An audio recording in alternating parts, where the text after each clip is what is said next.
സത്യം പറഞ്ഞ ഞങ്ങളെപ്പോലുള്ളവരെല്ലാം ധൈര്യത്തോടെ ഉറങ്ങിക്കിടക്കുന്നത് നിങ്ങളെപ്പോലെയുള്ളവർ കാവലുണ്ടെന്നുള്ള ധൈര്യത്തിലാണ്. പിന്നെ രാവും പകലും ഞങ്ങൾ കടന്നു പോകുന്ന ഗേറ്റുകളിലെല്ലാം നിങ്ങളുണ്ടാവാറുണ്ട്. പക്ഷേ ഞങ്ങൾ ആരും നിങ്ങളോടൊന്നും സംസാരിക്കാറ് പോലുമില്ല. നിങ്ങളുടെ പേര് ചോദിക്കാറില്ല. നിങ്ങൾക്കൊരു കുടുംബം ഉണ്ടോയെന്ന് അന്വേഷിക്കാറില്ല. പക്ഷേ ഞങ്ങളത് ചോദിക്കേണ്ടതാണ്.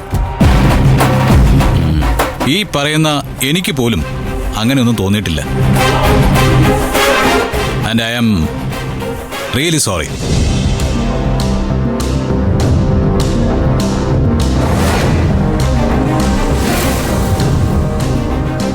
ഓരോ തൊഴിലിനും അതിൻ്റെതായ മഹത്വമുണ്ട്.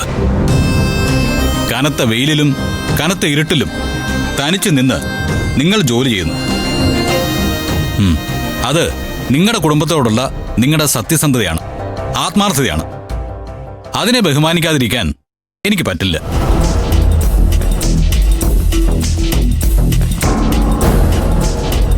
ഇനി മുതൽ അങ്ങോട്ടുള്ള എല്ലാ കാലത്തും നിങ്ങളെപ്പോലുള്ള സെക്യൂരിറ്റിമാരെ കണ്ടാൽ ഞാൻ വെറുതെ കടന്നു പോയില്ല.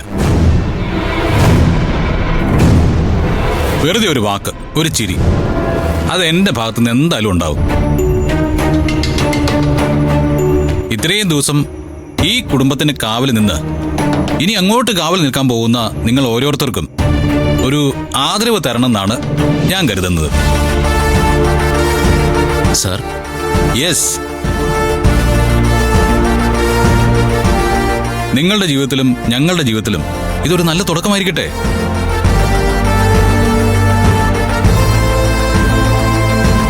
രാജേട്ടാ, അതെങ്ങനെ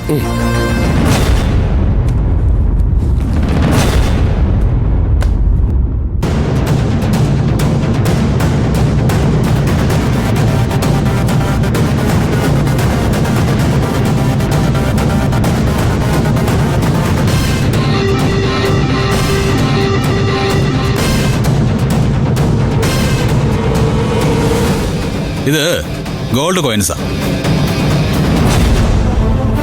നിങ്ങൾക്കുള്ള ഞങ്ങളുടെ കുടുംബത്തിന്റെ സമ്മാനം. വാങ്ങിച്ചോ.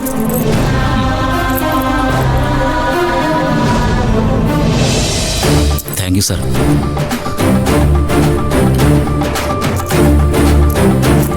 Thank you sir.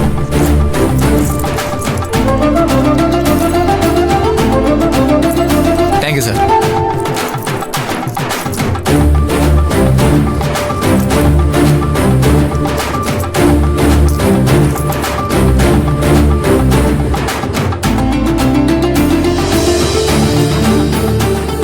സാറ് പെട്ടെന്ന് വിളിച്ചിങ്ങോട്ട് വരാൻ പറഞ്ഞപ്പോൾ ഇങ്ങനൊരു കാര്യം സ്വപ്നത്തിൽ പോലും വിചാരിച്ചില്ല.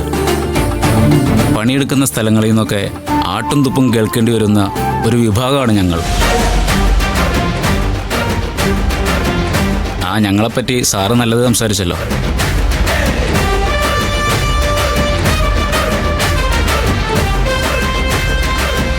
ഞങ്ങൾ മനുഷ്യരാണെന്ന് സാറിന് തോന്നിയല്ലോ. Thank you sir. ഇനി ഒരു കാര്യം കൂടി ബാക്കിയുണ്ട്.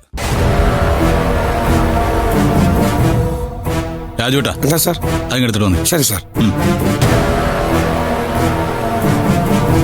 ഇങ്ങ് വാ. വാ.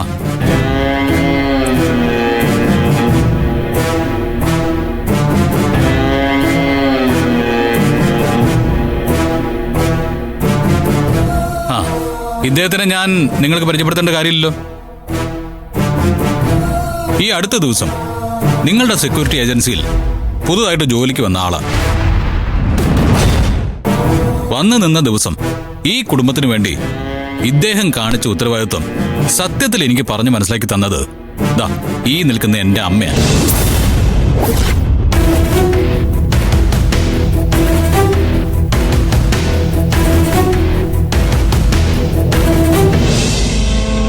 വലിയൊരു ബിസിനസ് ഗ്രൂപ്പിന്റെ ഉടമയായിരിക്കുമ്പോഴും തൊഴിലാളി വർഗത്തെ ഇത്രയും സ്നേഹത്തോടെ കാണാൻ എൻ്റെ അമ്മയ്ക്കല്ലാതെ മറ്റാർക്കും പറ്റില്ല.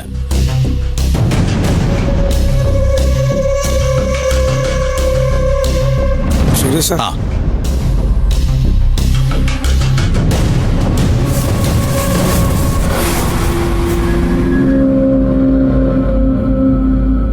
നിൽക്കുന്ന ഇദ്ദേഹത്തെ മാലയിട്ട് സ്വീകരിക്കണം എന്നുള്ളതേ എന്റെ അമ്മയുടെ ആഗ്രഹമായിരുന്നു.